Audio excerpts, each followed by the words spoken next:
In Lexus GX550, the interior fuse box is located underneath the glove box on the passenger side of the vehicle. To access it, we'll have to remove this plastic cover underneath. For this, I'll have to press these small tabs and pull down at the same time, and this cover will come off. And right here, guys, you will see the interior fuse box in the Lexus GX.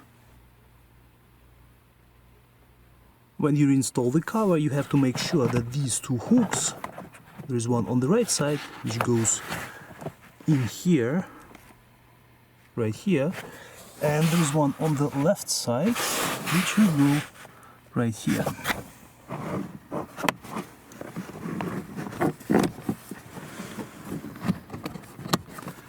And then simply push in all the way.